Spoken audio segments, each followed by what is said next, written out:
Welcome to Joe's Happy Hour, a show about markets and life hosted by Joe Fahmy. This podcast is for informational and entertainment purposes only and should not be regarded as personalized investment advice or relied upon for any investment decisions. Joe Fahmy is an employee of Zor Capital, and he and his clients may maintain positions in the securities discussed in this podcast. All opinions expressed by Joe are solely his own and do not reflect the opinions of Zor Capital. The views expressed by guests are their own, and their appearance on this program does not imply an endorsement of them or any entity they represent.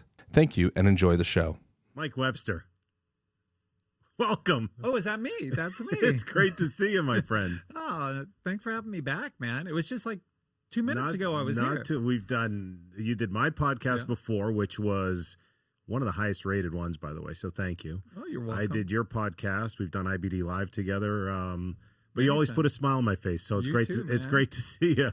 And I don't think it's nice to be in the same room with you because most of the time it's just virtual. It's virtual, yeah, you're right. And you know, I literally have the same notes from last time because we didn't get to any of this. We're probably not going to get to any of this anyways. But whether we're talking virtually or at dinner or having a couple drinks, whatever it is, I feel like we never run out of stuff to talk about. Yeah. So I'm not really concerned about that. I think I love your Ramble sessions as well, but our Ramble sessions are fun. So hopefully the audience will enjoy, what we have, what we're going to shoot the shit about, I guess, basically. Quick introduction, senior market strategist at IBD, Investors Business Daily. I'm 54. I'm not a senior yet. You're not a senior. We get in there, man. And you run the Swing Trader. You're a panelist on IBD Live Monday, Wednesday, Friday. Yep. And anything else you want to tell the audience about yourself? I know most of the audience will know you, but in case they don't. Just a lot of random stuff. Just a lot of, it'll come up. Music fan. Yeah, music fan. I'm Deadhead. I just try to be a nice dude. That's my goal in life. So that's the most important part of your introduction. Yeah, I think so. Just be kind. That's my motto, man. Be kind. Yeah. What do you want to talk about first? Music? You want to talk markets? I guess our audience likes markets. So let me talk to you about a little bit of things that's on my mind. Actively managing a portfolio, and I've been talking to a lot of people about this recently. It is very, very tough. It is not an easy task because, in my opinion, it involves decision making. And a lot of people have trouble making decisions. I don't even care if you're at a restaurant looking at a menu. A lot of people are like, what do I get? What do I get? Yeah. And I'm like, just make a decision. If it's good, then that's great. If it sucks, don't get it the next time. But when it comes to trading, it's not that simple because buying decisions, selling decisions, number of stocks to own, position size, holding over earnings, all of those things, which I know you get those questions all the time. Like this is a whole can of worms we can get into, but talk to me about some basics with actively managing a portfolio and some of the ways that maybe we can help out the audience. Sure. Well, it is hard, right? You don't want someone to say it is something that it isn't. It's very hard, but it is also fun because it's challenging. Right. So for sure, you want to try to make it as simple as possible. So what is your goal? Everyone's going to have a different goal. Someone's going to try to be the best trader in the world. That's a certain path you want to take. Another one just wants to beat the S&P 500, which is very hard to do. And someone else is, just trying to grow their income. So first you want to start off with, what are you trying to do? I'm an aggressive trader. That's what I'm trying to be. My goal, early on was to try to be the best, and I think anyone who goes into something that whether you attain it or not, you try, that's what I've always tried to do is try to be the absolute best. And, I had Bill O'Neill as a role model and trying to look up to him and trying to follow in his footsteps. And he did things in a certain way in a very aggressive manner. And that's kind of how I'm wired. So that will make the ups and downs more severe if you're an aggressive trader. That's not for everyone. Most people, you want to smooth out your equity curve.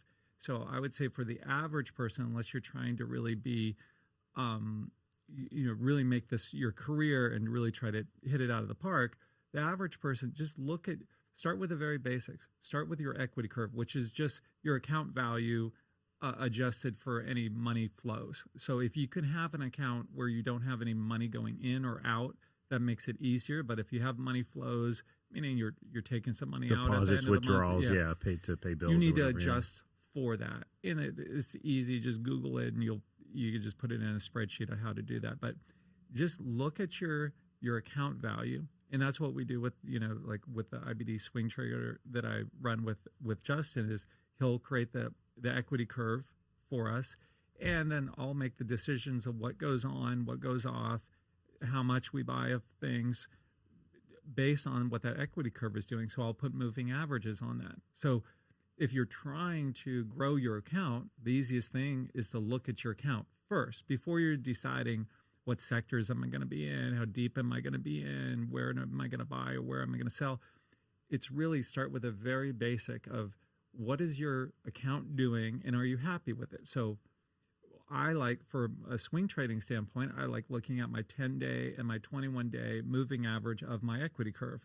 So am I above those or below those? So you're charting your equity curve like you're looking at a chart of a stock. Exactly. And Okay. and Justin creates that for me, and I have it in real time. So I'm looking at it and then making decisions based off of that. So essentially, if I'm doing well, if the account is doing well, that it's above its, as I define it, by being above its 10 and 21 day, then we're pushing it. And if we're underneath those, we start slowing down and backing away. And that kind of dictates everything else. Now, if you're not a swing trader, which is, I don't just swing trade, that's just a product that I do for IBD. I also position trade, which is more orthodox of holding. That's more what you do, of holding things for weeks to months or longer. Right. And with that, then you'd put a 50-day and a 200-day on there, maybe a 21-day, but you're not going to put a 10-day, because if you put a 10-day moving average of your equity curve and you're trying to position trade, it's really going to mess with your decisions, because you're going to be that's too short of a time frame. It's Okay. much too short. So you need to, and you're great at this, of always saying know your time frame. Like if you think of Joe Fahmy, you think of someone happy, smiling with tons of friends, and says know your time frame. Whether you're a day trader or you're 3 out Warren of 4 Buffett. of those isn't bad. Yeah. So just focus, whatever you're trying to do, like focus on the key thing. So you're trying to grow your account, look at your account, then everything else kind of falls into place. So if you've got what I call chips to play with, just kind of like if it's a poker table and you've got a bunch of chips in front of you, you've got a large stack, you can take risk. That means you're above your moving averages. If you're short stacked, you're down to your last chip, well, you got to play it really tight and just wait for that perfect pitch. Okay, that's a good analogy. So if the first goal, though, is you say, okay, kind of like define yourself, what are your goals? Yeah. A lot of people don't have those goals, and I think the generic answer is, I want to make money. Okay. And I think too many people, we've talked about this before, we live in the most impatient world ever. People want to do 10 sit-ups and have washboard abs. Yeah. People want to immediate instant gratification. I want to have 10, 20 million by Thursday, whatever, their number is. And so people want to make money, but I think a lot of people want to make money quickly, but don't want to have any drawdowns. And I'm serious. Yeah. I've had someone tell me, I like it when I make money. I hate when I lose money. I'm like, oh, really? I didn't know that was a concept. Like that's so genius. Oh, I like making money. I hate losing money. But no, like I think a lot of people want to take risk and want to push it, but any little drawdown in the markets, they start to get really, really nervous because they're using too much leverage, in my opinion. So if the first goal is, kind of define yourself, and your goal is, most people are going to say to make money, but it's got to be like an additional component to that. Like you said, maybe if it's growth in income, maybe if it's dividends, maybe if it's, I don't know. I don't know if my question makes sense. No, but it does make sense. So what I would say is a person who is unrealistic, right? That wants to have big returns without big drawdowns. That's not going to happen. Okay, it's just, thank you. It's just not, it's not possible. And everyone says, oh, they've got high risk tolerance. Well, that's when everything is going up. But when it starts coming in, then they don't, and they freeze up at the wrong time. Right. So a lot of these problems can be fixed on the front end, right? So let's say we'll just keep numbers round. Let's say you've got $100,000 and you want to grow that to whatever, more than 100,000. And you're starting off. Well, maybe just start trading with 5,000 or 10,000. because the pressure isn't going to be there. Or if you're dealing with $1 million and only trade with 50,000, or if you only have whatever the number whatever is, it is, 5 or 10% of 5 or 10% of Okay. whatever it is you're starting off with, and then you're going to be making better decisions. You're still going to make mistakes. Like I make a mistake like once an hour. Like, Oh, I make mistakes all day. yeah, like Yeah. in real mistakes. The great Mike Webster makes mistakes. Bill O'Neill made mistakes all the time. I saw him do. When I saw him make mistakes, it was so nice. It's like, okay, if my idol can make mistakes, then everyone's going to make mistakes. And Yeah. once you realize that, and if you do a bunch of back tests, you realize that most breakouts fail, and you just have to come to grips with that. Yeah. About 40 to 44% of the breakouts will work, depending on how you measure it.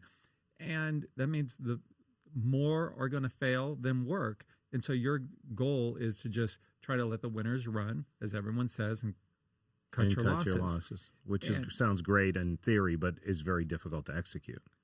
No, it's not difficult if people set themselves up for success. So one thing at a time. Okay. All right. We'll get to that. Sorry. No, that's an important topic that we'll circle back to. So the first thing is just set yourself up for success. So dial back that emotional pressure, because you're going to feel that FOMO, the fear of missing out, if you've got 95% of your account you've put into cash. I'm not saying put that money into, real estate or something else that's at risk. I'm saying have it, under your mattress in a CD or well, I can't. Or in the money market portion of the brokerage. A separate account of have your account with just that 5%. So you're tracing the equity curve of that, not of your 5% of your account is invested and 95% is in cash. Your equity curve isn't going to be moving. So you want to get used to the swings on a percentage basis before you start funneling more of that money into it. Because you're not, at first you shouldn't try to make money. You should try to learn a skill set. And a skill set is, are you a day trader? Are you a swing trader? Are you a position trader? Are you a Warren Buffett long-term investor? They're all good. It's just find the one that works for you, right? Find that method. Is it momentum trading for you? Is buying something in the dirt, for you? Like find what meshes with your personality with a small amount of money, because then you're going to set yourself up for success.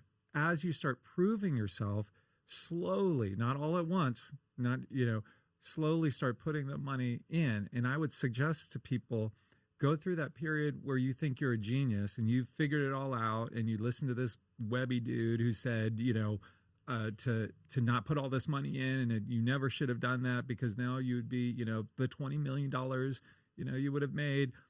Just wait until you get there. Then you look out, because you're going to get your head handed to you. Get your head handed to you because you're going to get overconfidence. I've seen it with myself. This is the process I went through in the 90s. Everyone goes through this. You think you're better than you are. You get your head handed to you.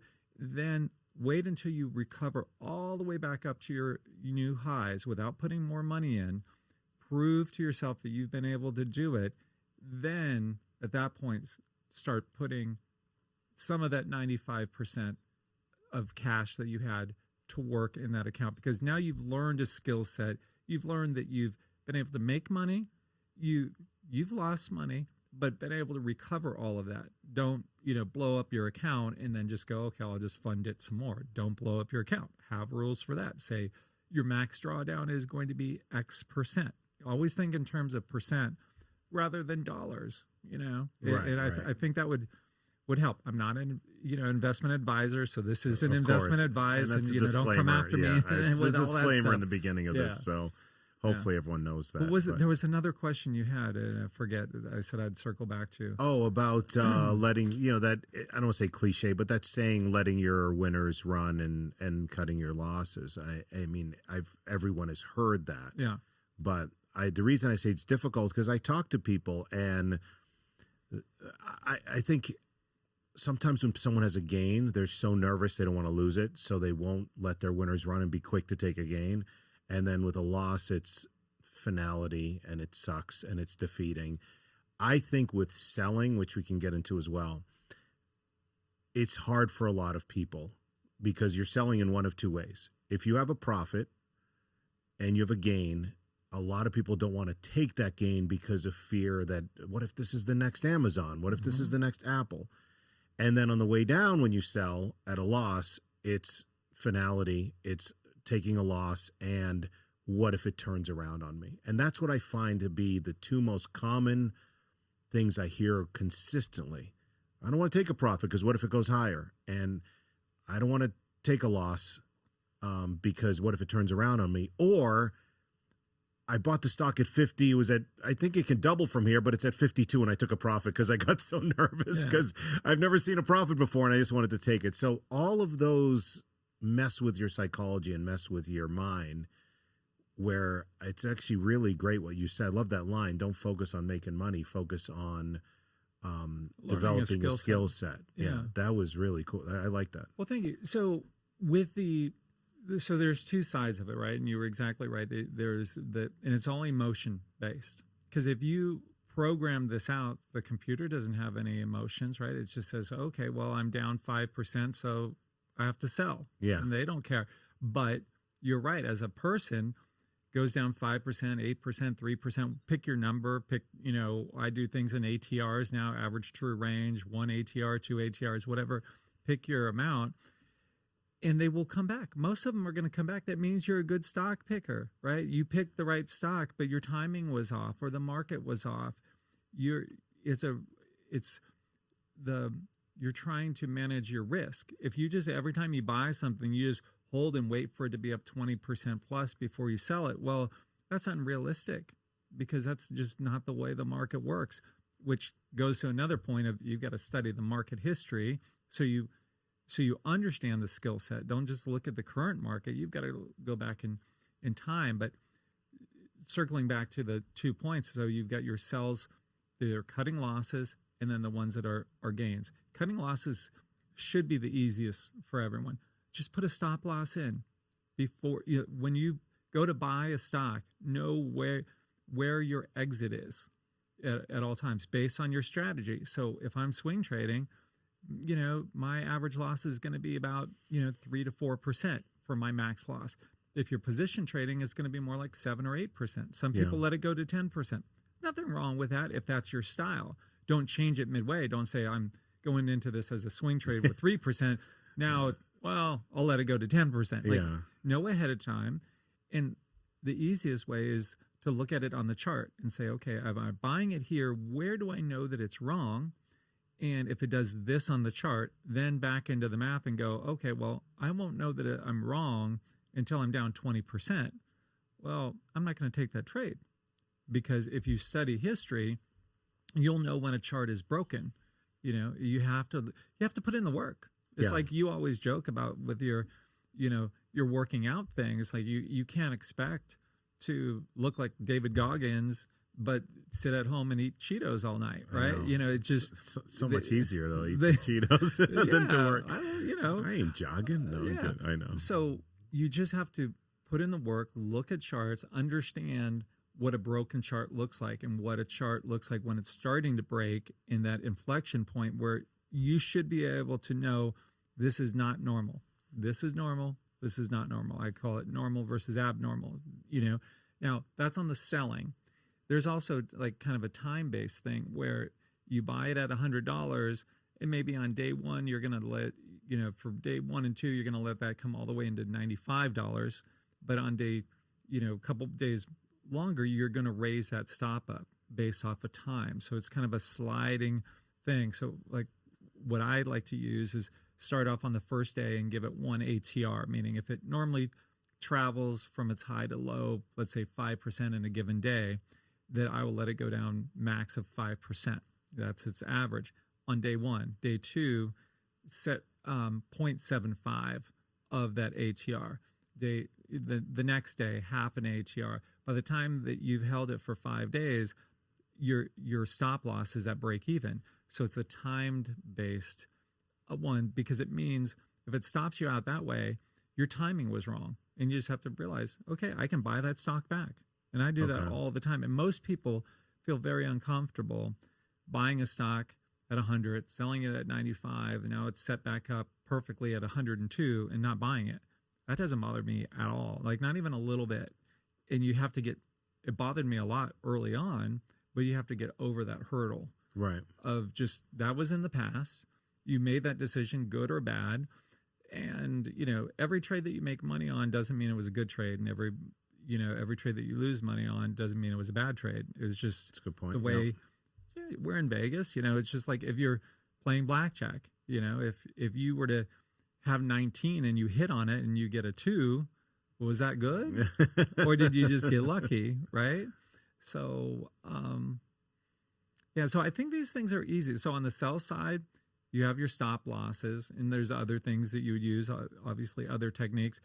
But on the holding a winner, man, that's a hard one. And that's been the struggle of my life, because I tend to, like I was saying, I'm aggressive and I tend to put in too much too quickly, which then I realize, man, I'm in over my skis.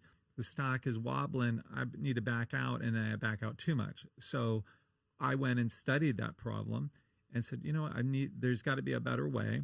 And so I developed these rules, quicksand, Grateful Dead rules that use the relative strength line, moving averages, something that I developed, and they're available on my for free on my Webby Rambles on your YouTube, podcast, on my YouTube channel. Yeah. And so you can watch that, and it's just the technique that works for me. But you might have a different technique, and that's fine. Some people like using the 50-day as, if you're position trading, using a 50-day moving average is very logical, and a lot of people like using that, or maybe say 3% below a 50-day, or give it some sort of buffer because they tend to come in. Yeah. So just find your exit, and just be comfortable with the fact that you're going to be wrong all day long. And if you're a perfectionist, like everyone wants to be, you got to adjust for trading, you're right? Screwed if you're too much of a perfectionist. Even that first part, which I think is great advice, let's just say round numbers, you have a $100,000 account to trade with a smaller portion to start. I mean, I'm just going to be honest, like, good luck someone following that, because I find that the majority of especially beginner traders and experienced traders are way too over-levered with way too big position size. So you're going to tell someone, again, round numbers, with 100,000, trade with 5 or 10 of it. They're going to be like, screw that. I'm putting 200,000 on margin into 1 or 2 positions. That's what I find. I'm not being critical. Yeah. I'm just being honest. If someone's got 100,000, I've seen, like, I have 50% in this stock and 50% in another stock. And I know O'Neill might have done something like that, but he did more concentrated. He did even more concentrate, but it's like a stunt man. Don't try this at home. But I'm talking about on how long you've been trading, and they're like, oh, I just got in the markets like a year or 2 ago. We all have to start somewhere. I'm not making fun of that. I'm just finding that good luck telling somebody when there's a piping piece, pizza pie right in front of you. Oh, just have half of a slice. Like, good luck with that. Take 2 bites and leave the rest. Like, I'm just saying it involves an insane amount of discipline, because everyone's instincts are like, I just want to make money. I want to plow in, and I hear all these stories, and I want to make as much as I can. And I just think it's, again, discipline's with everything. Well,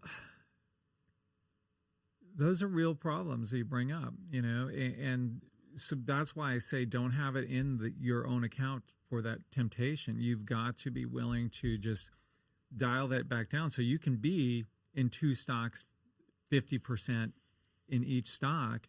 If you've got $95,000 of your $100,000 account is in a money market in a separate account, and now you only have, so you've got 2,500 in 2 stocks. So let's say that goes down to 0.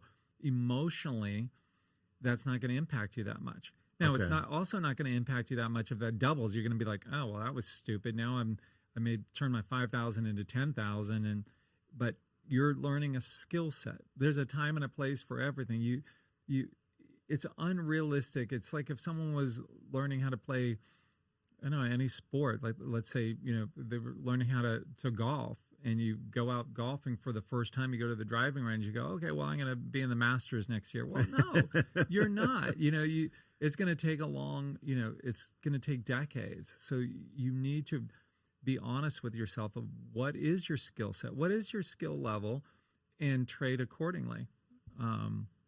I see you looking at your notes for the first time. I must be boring the heck out of you. No, you're not boring. I'm like this. No, this is great stuff. It's not that. I just think I like to, like you referred to David Goggins earlier. I think what people love about him is people connect with struggle. People connect with, like you said, when you see someone who you consider an expert at something and you're like, oh, you're just one of us, that's pretty cool. And David is the best, man. If there's anybody that I want to meet in life, it's David. Man. I told you, it's on my bucket list. Oh, yeah. Our producer here says he's never been here. Really? And it's on my bucket list to. I hope that happens. Because I think he runs like in the desert, in Palm Desert, and just he's psycho. He runs. I didn't realize he ran. No, he runs in like 110-degree weather and goes. His cheat day is a 7-mile run, by the way, which I love. Oh man, he's a stud. He's the best. But I think people that's why trading wise, I want to talk about things that people can really identify with. I'll give you an example. Someone told me they bought a stock at 100 not too long ago, and it went to 200, which was awesome, and they sold half of it. That's a great trade. It's a great trade. And then you know why they're frustrated? Because the stock's not coming down and it's just frozen there. And they're like, I want to get back in. I want to get back in. And I'm like, calm down. But these are like little things that people struggle with. They struggle with selling. They struggle with, taking a profit or when I say, okay, maybe the market could digest for a month or two. And they're like, I don't want that. I want it to go up every single day. Well, no shit. We all want to sit back in our rocking chair and watch our equity curve go up every day. But again, that's not realistic. So I'm trying to help people with the psychology of it and the discipline of it and just the patience with it all. But a lot of people don't want to hear that. Hopefully they do, and hopefully they're learning from your wisdom as well. So Well, I don't know if I'm wise, but I appreciate you being kind. I'll Venmo you after the show.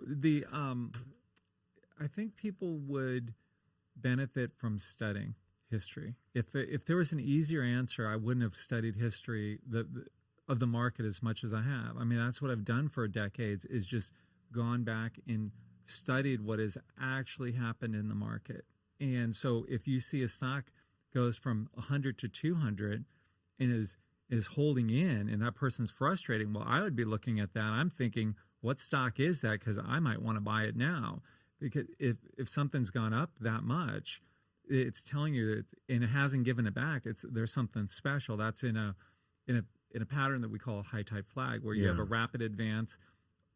Might go from $50 to $100, in 8 weeks, or give or take, and then hold in and not give up more than maybe 10, 15, 20, 25% off the highs, and then it's getting ready to launch again. And those can be your best ones. So if I had locked it in there, I would be getting ready to buy it back, but based off of history, like what pattern would tell you it's ready to go again? Because it could just be forming a normal base, like a cup with handle or a double bottom or normal consolidation. Those can last a long time, months and months and months. Some of them last, a year. Or do you want to buy it back just randomly? And then what is your stop loss on that? You just bought it back randomly. Well, anything can happen. That's a gamble. That's what the craps table is for, a gamble. Trading is a skill set. It's not throwing dice, for fun. It is, you have to have a clear expectation that if I buy it at $100 or $200 and that tomorrow I expect it to be 202. And if I don't have that expectation, why am I buying that? It's silly. So you need to study history. And so that means every day you have to study charts. I had access to Bill's personal model book. So what we did at the firm, what he did even before I was born, because I have his original model book that he did, and it was before I was born, where he would just look at the stocks that had the biggest moves and start them at the very beginning. Like, what did they look like fundamentally and technically before the move started? Before the big move. Before the big move, and then get that ingrained in your mind. And then what did it look like at the top, and get that ingrained in your mind. And that's what we would do. Now I'm focusing more on the middle, because the beginning is actually easy. Like, you can get that down. And the top is relatively easy. It's the in-between that's so hard. And that's why I developed those rules that took me years and years and years to figure out, the quicksand Grateful Dead rules, to help out with the middle part, which is the tricky part. But let's start at the beginning. It's what does a base look like before it launches and has those huge moves? So we all think back to like the Amazons of the world. Well, Amazon had millions of those. It wasn't one perfect base that launched and went up. It went up a ton and then fell apart, and then went up a ton and then fell apart. Yeah. So you have to understand that there are stocks like that, which are very different than, let's say, a Cisco back in the 90s, which was a monster stock, but it would go up, form a base, go up, form a base, totally different animal, and never really fall apart. And then eventually when it fell apart, it took forever to come back. So you need to recognize that there's different types of ones, and which one are you trading? Like each stock, you should kind of have an idea like, oh, this is like XYZ from yesteryear of whenever, 1880, 1920, 1960, and build that if you want to be serious. Now, if you don't want to be serious, there's nothing wrong with that. Maybe give your money to someone else to run, or use a service. You've got a service, use something that is, and you run money for people, give money to people like you, there's nothing wrong with that. But now I'm going to Venmo you back. Okay.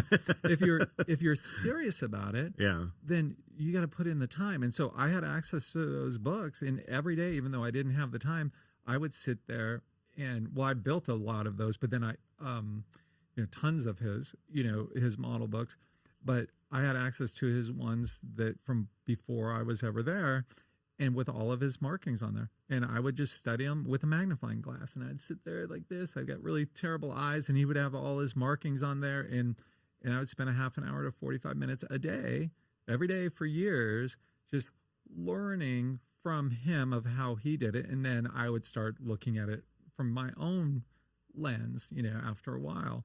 And there's no substitute for that. I'm sorry. I wish there was. And I'd look at 5,000 charts on a slow day, every single day. Wow. That's just what I love doing. But because every chart I look at, I'm not just searching for the next stock to buy. I'm searching and trying to create this database in my mind of, okay, when this happens, what happens next? And if you do that every day, you'll start, it's just like any AI model, is how much data do you have? And the more data you put in your own mind, the better off you're going to be. But you're still going to make mistakes all day long. I wish it wasn't the case, man. Yeah, no, I mean, it's a great point, because one of your gifts and talents is the ability to recall stuff, which I'm always impressed with, because you're like, oh, this reminds me of the 1964-65 mark. And I go back and look, I'm like, what? We weren't even born then. Or this reminds me of this high-tide flag from whatever, 1914, whatever it is. And there was a good one in 1915, Bethlehem Steel, but exactly. That's one of my favorites. And I think we talked about this before. It's the ease of getting into the market people equate with the ease of being successful, because you can open up an account, fund it, and trade right now if you want, after hours, tomorrow, whatever. That doesn't mean you're going to be good. And when you tell people that, just the ease of, like, people just think, oh, the stock market, I just buy stocks and they go up, right? That's what they're supposed to do. And a lot of people have that. And I'm not making fun. I thought that's what you did too. You just buy quality companies and they go up forever. That's contrary to what I thought, obviously. Yeah. But my point is that I love what you're saying about, if you really want to get good at this and be successful, you have to put in the time. And your ability to go through your own, you don't need artificial intelligence because you have real intelligence in your mind. Your ability to go through that photographic memory from putting in the screen time and the charting time and all that says, oh, this reminds me of this IPO base here, or this reminds me of this top here, because you put in the time. I think that's a very important point. Yeah. So, I mean, well, that reminds me, I don't know if I talked about it before, but like the IPO base that I invented, that came out of literally looking at every IPO in all of time. And, I just went, it was nice that I had access to programmers, and I just said, hey, give me a printout. And it was literally a printout at that time of every company that went public, even the ones that got merged, went out of business, whatever. And I just pulled up each one in our database that still had those, which is hard to get a database that has historical, a deep historical comprehensive charts of everything. And I had that, went all the way back to the 1880s, and went forward, looked at every company that ever went public and studied their first year of trading. Yeah. And then I settled in on the IPO base, which was the only base that is under, Bill's bases, the IBD bases, that wasn't invented by him or by someone else that he then, kind of put his twist on. And that didn't come from just looking at one chart or 10 charts or 1,000 charts. It was every one, So you have to do that to recognize, to figure something out. You can't, there's no easy way that I know of. If there was, I would have, I'd have a different life. I would have had a lot more downtime, So when you did that work, what happened? Did you say, "Hey, I'm noticing something here. Let me present this to Bill and the team and as a new pattern," or no? So what happened is we traded Google during its IPO, and someone had told him that it was a high tide flag, and he just kind of bought into it, and we all bought it and made a bunch of money on it. And I was like, "That's not a high tide flag," because it had a Dutch offering of like $85, and then priced down and went up to like $113 and formed this little basing pattern, which is, I remember it was like 3 or 4 weeks or something like that. Yeah, very, very short and shallow.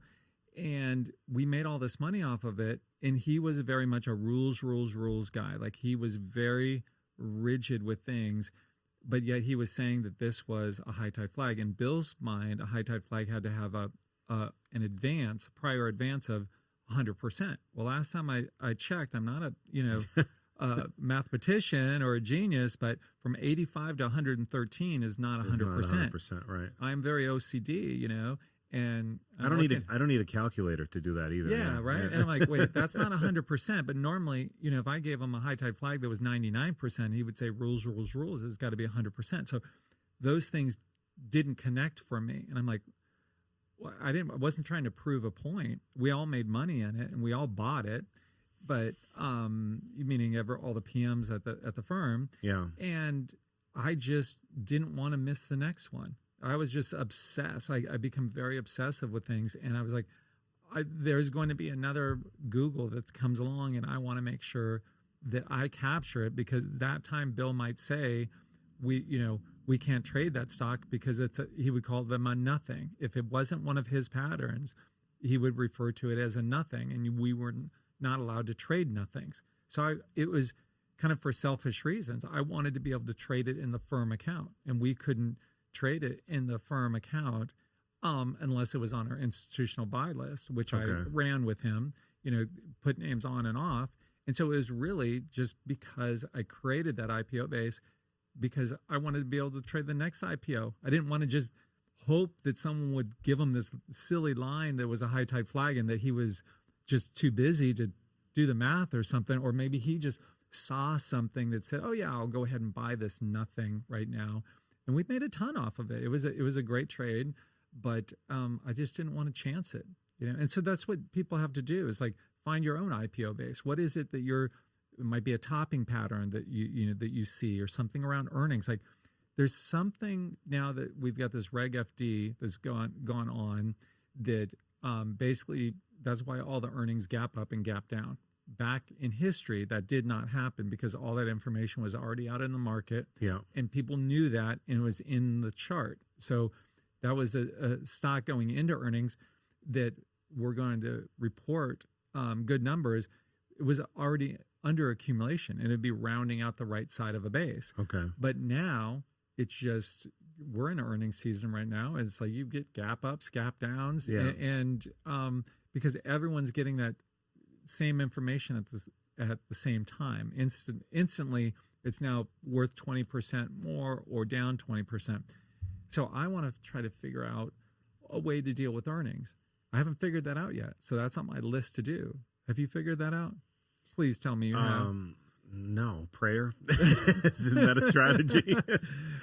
I was a religion major, so I pray. Religion and economics. Right. So that's my joke. I pray that I make money. That's what a religion and economics does. No, I'll send good vibes to my stocks. I tell people, because it is a little bit different because of Reg FD. We've talked about this.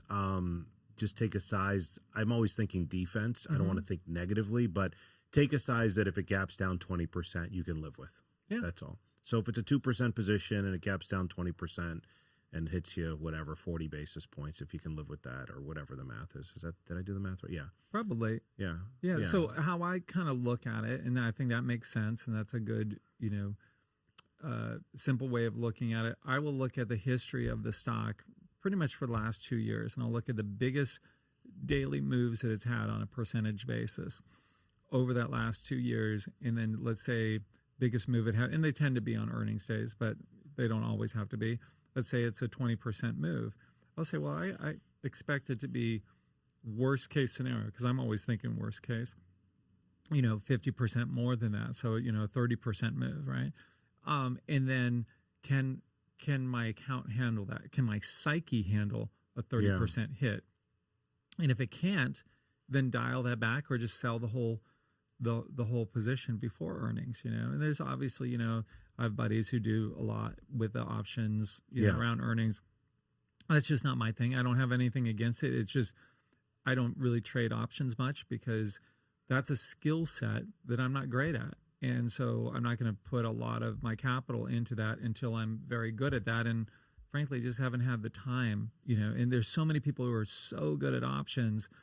And that's probably the best way to do it. But so that's on my to-do list. We'll see if I get around to it. It just goes back to our line we say all the time, do what works for you. Yeah. An interesting thing I saw last week was Cathie Wood's ARKK ARK Innovation Fund took its largest inflow ever, 800 million in one day. Wow. And it's not, I know she gets a lot of, there's nothing personal against her. It's the concept of, it immediately made me think of Peter Lynch when he managed Magellan Fund for 13 years. He averaged 29% a year. But the average investor in Magellan Fund did single digits. And a lot of people lost money because he's just managing the money. It's up to you with an ETF or a mutual fund of when to go in and out. So he's just managing it, but so many people plowed in and chased performance and puked their shares on the lows. I'm not saying that this is a top or anything like that. I'm just saying it's very interesting, the psychology of a lot of people. They did that with Ken Hebner's fund too. He was in 2007, he was on the cover of Forbes or Fortune for an 80% year, and then went from like 2 billion to 10 billion under assets, and then had a 65% drawdown. So speak a little bit to that about the psychology of, I just noticed it's not just with funds, it's with stocks too. When things are going up, people just recency bias and tend to plow in, and it's never coming down and so forth. I think it's a common pattern that I wish people could be a little bit more self-aware of when it's happening. Dude, amen. What's that? Amen. Oh, well, you're a religion major, so you know what that means. I thought you said amen. I'm like, no. What does applied materials have to do? So that's such a big and important topic, and that goes back to the beginning of time. And I'll say, as far as what I've studied with that, it was Bill had a mutual fund back in the 60s, and most people don't know about the O'Neill fund. The USA was that? No. That was his second fund. Okay. This was the O'Neill fund back in the late 60s. Okay. And I want to say it was 66 or 67, and he was the top performing fund. He was neck and neck with this one guy. And he, in the last the last day of the year, he pushed it really hard in a bunch of thin stocks, and he got the best performance for the year. And I would ask him questions about that all the time. And anyways, so then he got all this inflow. So when he did it, when he had that performance, he didn't, it was great. It was stellar. What mutual fund has 100% in a year? It was just, just crazy. And then he got all this money in the beginning of the next year, and it threw him off completely. And then he had poor performance, because the market went in a natural swing of the growth momentum stocks that he was in. Then they were sitting out, and other stuff was working. And then you get outflows at the worst time. Yeah. And then when the fund starts doing well again, then you get inflows. And that happens. It's a history. It's a whatever tale as old as time. So it happened back then. It happened to Ken Hebner, as you talked about. It happens to Peter Lynch. It happens to everyone.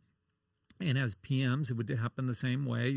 when you're the top PM, he would, Bill would give you a bunch of money, and then you'd come down, and then he'd take a bunch of money and put it into the next guy who's doing well.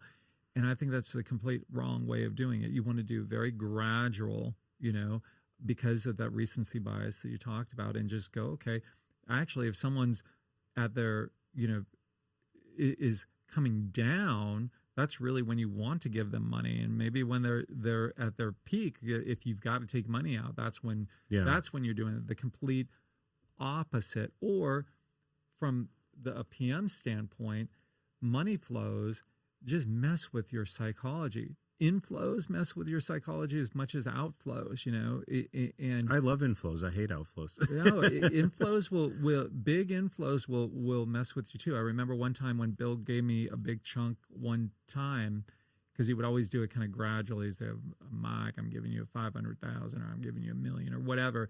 And this one day he called up and he's like, well, Mike, I'm going to do something a little unusual. I'm going to be giving you a lot more than normal. You know, don't let it mess with your head. Well, you didn't say those words, but essentially. And I got it, and it totally messed with me, because then I was like, shoot, I was maybe, let's call it 125% invested. Now I've got all this capital, and that puts me down to, let's say, 80% invested.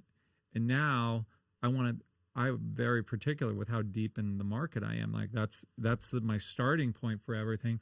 Now I was where I wanted to be. Now I've got all this inflow. Now I've got to adjust, and I just buy all these stocks up there, and that really hurt me. And I lived through that. And then the same thing when he would take money out when you're doing poorly, and then you're like, wow, now I've got like twice the hill to climb back up with half the gas.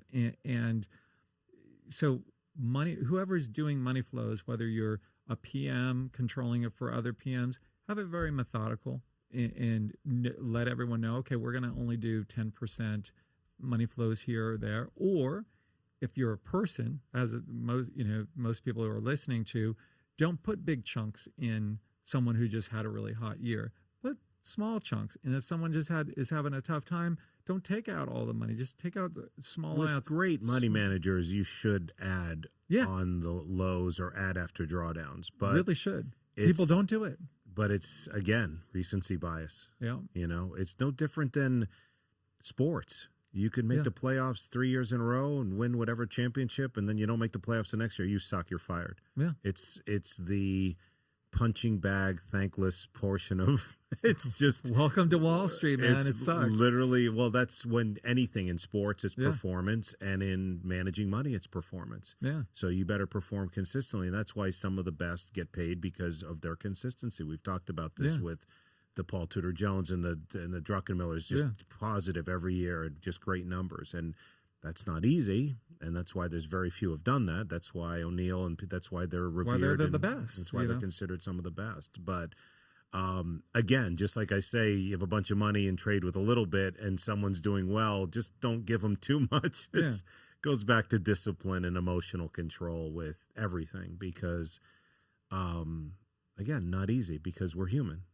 Yeah. And so the more mechanical you can make anything, whether it's buying, selling, putting money into a mutual fund, giving money to a PM that you want, to run your capital for you, or anything in between, the more you can do it ahead of time and just write out the plan. Say, okay, if this happens, then I'm going to do this. Then the emotions are going to be reduced. Right? Because it's going to be like, oh, well, this happened. Now I said I got to add or subtract, because that was my rule ahead of time. Not, oh, wow, this person's killing it. Let me give them all this money. Or this person just made 3 mistakes in a row. Let me yank all this. Just do it methodically, or your own trading. Same thing. It's like, you have 3 gap downs in a row. Does it mean you're not going to buy your 4th one? Well, maybe you should look at those 3 gap downs that you just had and see, was there a reason, or was it just a string of bad luck? Same thing. You buy 3 stocks and each one gaps up on you. Are you a genius, or are you in a different type of environment? Like, just look at the reality and try to write rules around it. And that's why, going back to the very beginning of what we're talking about, if you just focus on the very basic, your equity curve, what is it doing? Is it above your moving averages that mean something to you, or below them? And then have rules ahead of time. I have rules that when, I'm below certain moving averages, how deep in the market that I'm going to be in. If I'm above them, how deep, it allows me to push in further. So just the more rules you can have, it helps with the emotions. But there's still emotions. I've got some big positions on right now. I've got earnings this week on, and I'm sitting there going, well, do I want to go in with this amount? What if it gaps down? What if it gaps up? Anyone who doesn't say that that's what's going on in their mind, they're delusional or lying. Yeah, they're because full of it. And then if I go to cash and say I'll buy it afterwards, well, then you're taking on that risk too. So fear of what? I had all this conviction, and I knew the earnings were going to be good, and why did I reduce or not hold it? Yeah. So it just goes back to kind of studying history and saying, okay, what would be normal and natural, and based on do you have chips to are you having a good year? If you're having a good year, then you take on more risk. If you're having a bad year, you want to take on less risk. But most people do it in the opposite. You're having a bad year, that's when they take on more risk to try to make it back. Chase mentality. And the difference is really when you're having a good year, still pushing it. And that's what some of the greats have done. Druckenmiller talks about that a lot. And you got a cushion in the fourth quarter, and you're way ahead of the market. Dude, gas that thing, man. Floors it if it lines up. Yeah. I've done that too, and sometimes it works, sometimes it doesn't. But that's how you can put up some big percentages, is if you're in that position of strength of pushing it. But then you have to have rules, some circuit breakers of like, okay, if this happens, then I got to get out of Dodge. You know? And those are hard when you're in that moment of having to do that. And I've had to do that before, pull the plug on myself when like I was just hot and then something happened, and now you've got to reverse and change and go from driving 100 miles an hour to like putting it in park. Yeah, going to the garage. Yeah. And it's a great point, because we've talked about this before. The greats have the ability to change their mind and be flexible. Yeah. And we talked about this with we sat next to O'Neill, and he'd be like, sometimes have a bearish call, but the facts change and he's bullish all of a sudden, and vice versa. Yeah. So that's also flexibility, open-mindedness. Speaking of outperformance, because I just thought of an example with Cathie Wood again with 2020. She did 150% year on that ETF in 2020. And I think she did it in 3 ways. Stock selection, because O'Neill says 90% of people, I'm paraphrasing, fail because they buy garbage or nothing to write home about stocks. So stock selection. 2, concentration. It was about, give or take, 50 stocks that year. And 3, having the balls to, or in her case, the ovaries to hang on to them. So it's my podcast. I can say whatever I want. You can get away with this. I can get away with this shit. But Mom, Dad, if you're watching, I did not say any of this. This is Joe. I'm going to say ovaries again because it was a fun word. Anyways, so stock selection, she, in her mandate, is no more than 10% of the ETF monster position in Tesla. And she had a 10% position in Tesla that went up 800% that year. And to have the conviction, I'll use that, to hold on so 10% up 800%, a 10% position, 80% of her 150% return was from one stock, which is great. I'm not taking anything away. That's, again, conviction to hold on. But then also to keep it within 50 stocks, because she's managing what at the time it was billions or whatever, or hundreds of millions, whatever it was. And then to have the conviction, when you have conviction in some of these names, to ride them out and ride those winners. All 3 of those separately, and then we can get into the sell thing, because people are like, well, then she had a whatever 70-80% drawdown. The difference, I'll get into that quickly. The difference with an individual is you don't have the mandate of you have to be invested all the time, because even Contrafund and Magellan, whatever, like 90, whatever their mandate is, they have to be 90% in equities all the time, even in bear markets. Whereas individuals, we don't have that, and we don't have anyone to answer to. So the sell part is, there were clearly some sell rules that you and I would have sold into, but when you have to be invested, yes, let's forget the writing it down. Let's go back to those first 3 things. Can you talk a little bit about other ways or your thoughts on that, as far as, having outperformed and worked with someone who had a mentor who significantly outperformed? Yeah. So as far as Cathie goes, I think she's great. I don't agree with her style of buying and selling for myself at all. Agree 100% with what you just said. Yeah. You know, but she's great because she's putting a product out there for anyone, and I will trade her. I don't think I have any right now, but I had some last week, and then I reduced it, and then when it gapped down on Friday, I sold the last bit that I had. But I'll buy it back again, and I use it as a trading vehicle to trade heat in a diversified way. And what's great is she's very transparent. I used to get an email from her every day of what she bought and what she sold. Updated positions at the end of the day. And I would look at it and go, what are you doing? Like, anytime a stock was up a bunch, she'd sell, and when it was down a bunch, she'd buy, which is the polar opposite. And I had to stop looking at it because it would just made me not want to trade ARK or any of her ARK funds. I'm in one of her funds right now, but not the ARK K that everyone thinks about. But I think they're great vehicles to trade, not to just buy and hold forever, or also you just use her research of like, okay, what is she in? Okay, I don't like that stock. I don't like that generation. Stock. Yeah. I do the same with a lot of different funds. Yeah. So, but as far as outperforming that, to get big numbers, you have to kind of do everything.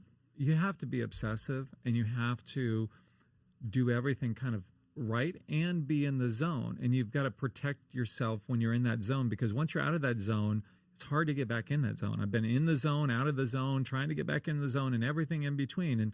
And once you're in that zone and you know you're in the zone, like, you need to put blinders on, don't pay attention to what anyone else is doing, and just do your own thing, but then be self-aware enough to realize I'm out of that zone. And how do you do that? Go back to the beginning. Are you above or below your equity curve moving averages that are meaningful? You can't tell yourself that you're in the zone if you're below your 200-day and below your 50-day and below your 21-day of your equity curve. No, you are out of the zone. Doesn't mean you're a terrible human being. It just means you're in a funk, and you got to dig yourself out of that. And how do you do it? Get smaller. Most people want to get bigger when they're having a drawdown. And this is something I read in Marty Short's book, he was in the Market Wizards. It's Pitbull, one of my favorite books.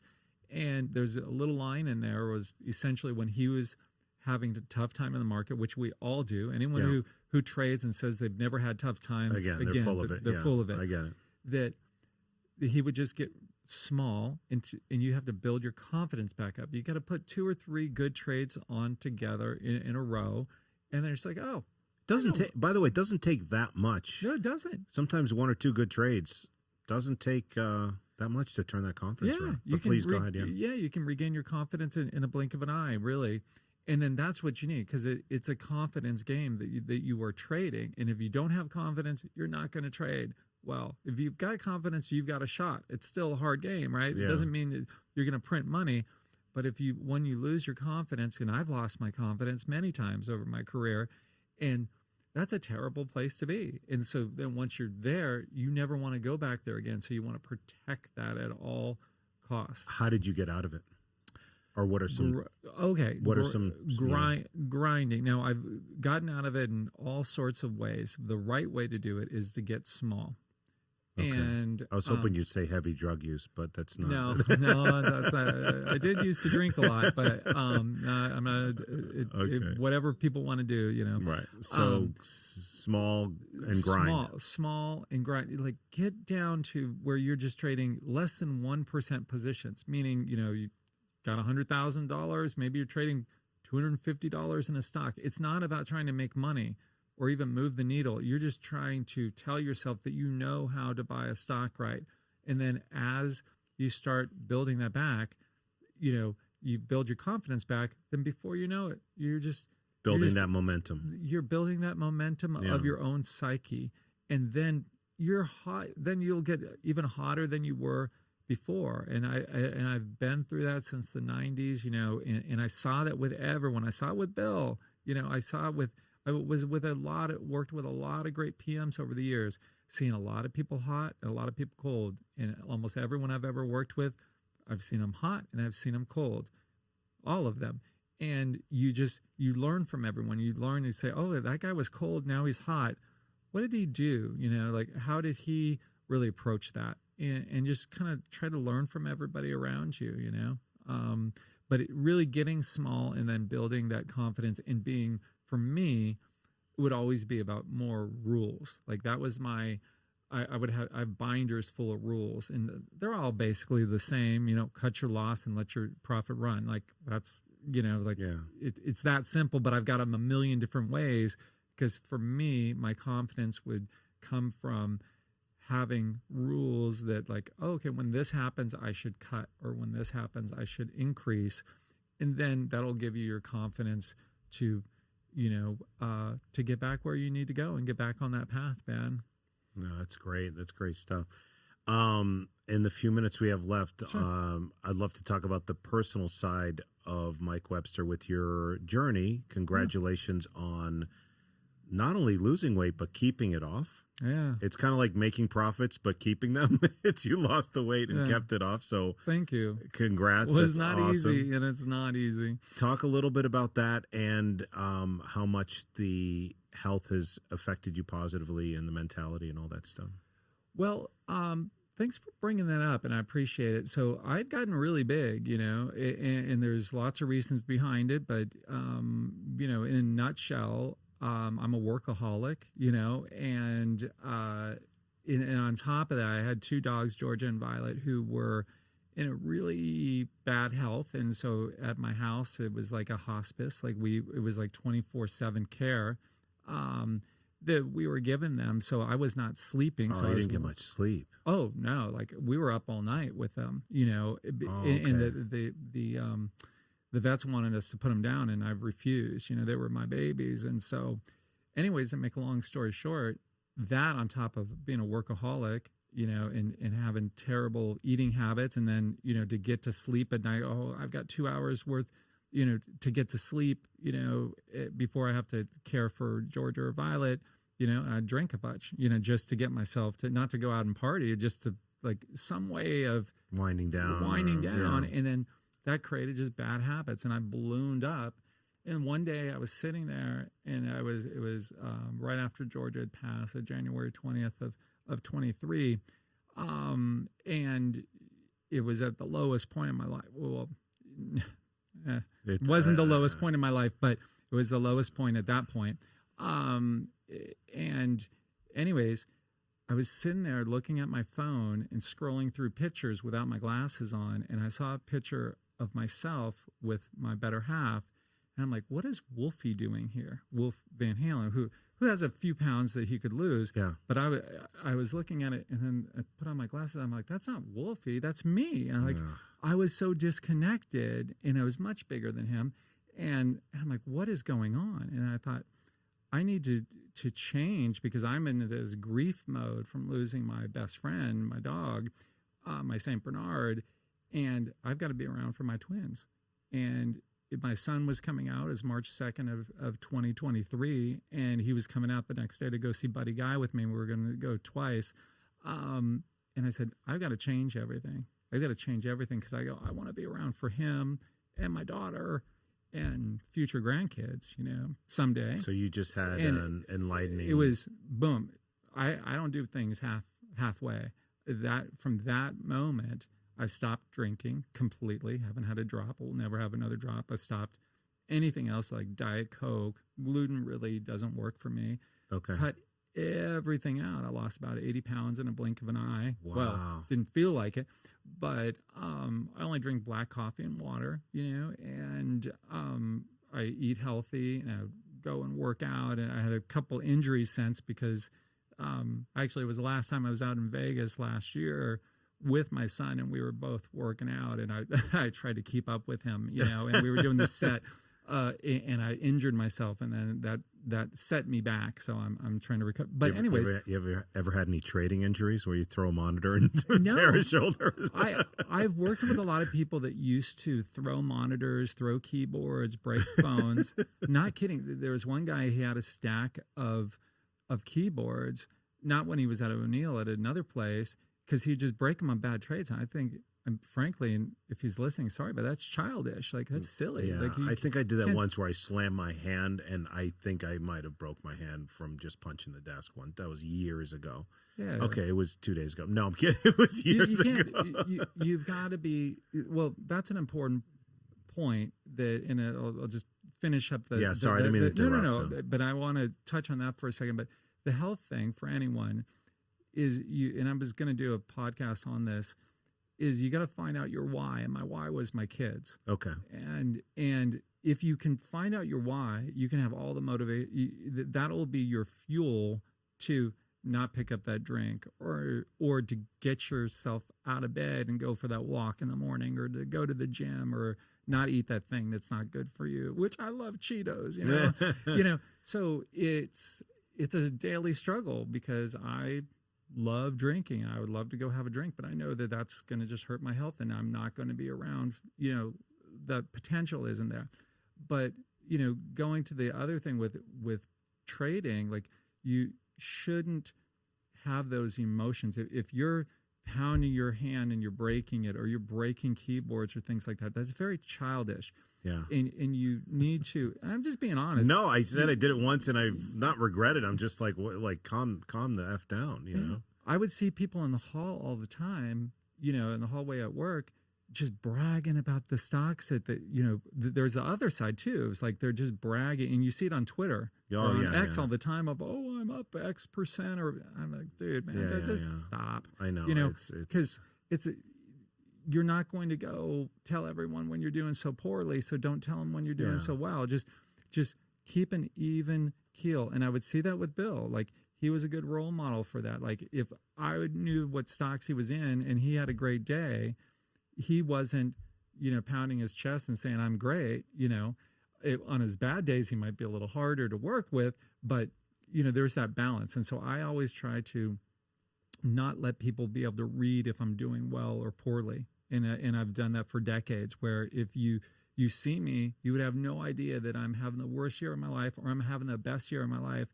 And that's the goal, because if you can read it on your face, then that's all inside as well, right? So if you can keep as even keel as you possibly can, that's really important, and it'll help to reduce the emotions. But never high five someone over a trade virtually. No, that is childish. That's childish. I've seen people do it, and I'm just like, act like you've been there. Professionals do it. Yeah, act like you've been there before. The old Chuck Noll, the old Steelers coach, you score a touchdown, hand the ball to the ref, back to the sidelines. Don't act like, don't get me wrong, some of the celebrations in the NFL are awesome, but his whole point was, a little maturity. Act like you've scored before and you've had a winning trade before. Yes.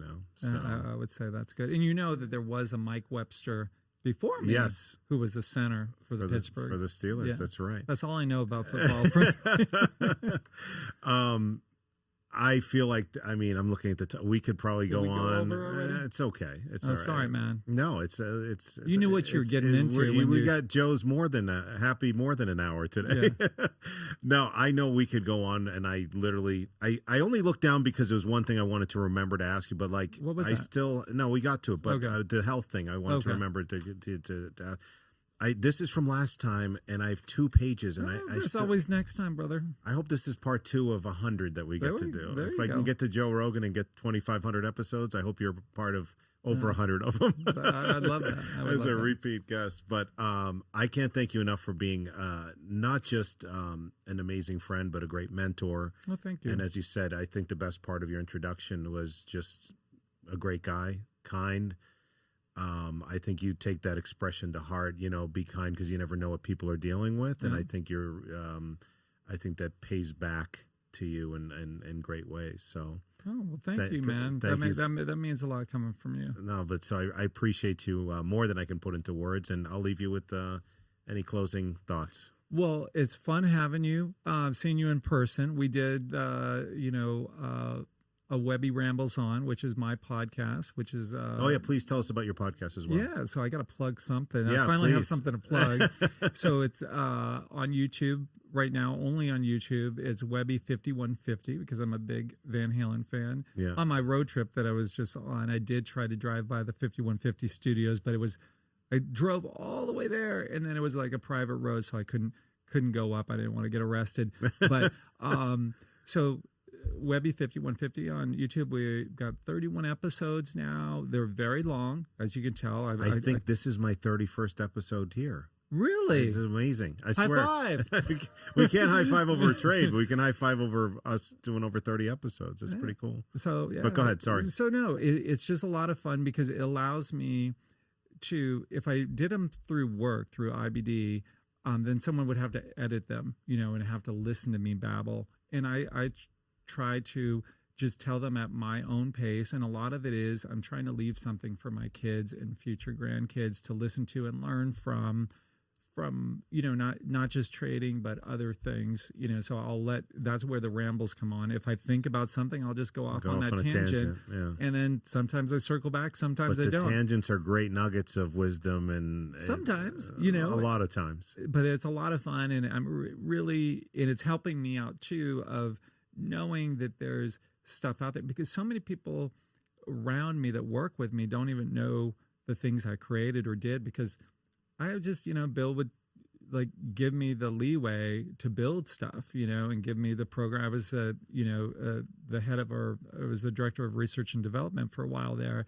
And so I had a team of people and allowed me to build things, and I love building things. And so there's lots of things I've done during that time, before and after, that I just want to share with people that, that my kids don't know about and other people don't know about, and maybe can help them out. So I go through different episodes. Now I've decided that I really want to do more interviews, because I enjoyed doing the interview with you so much, and that was a lot of fun, and doing some with other folks, and I hope to have you back on that.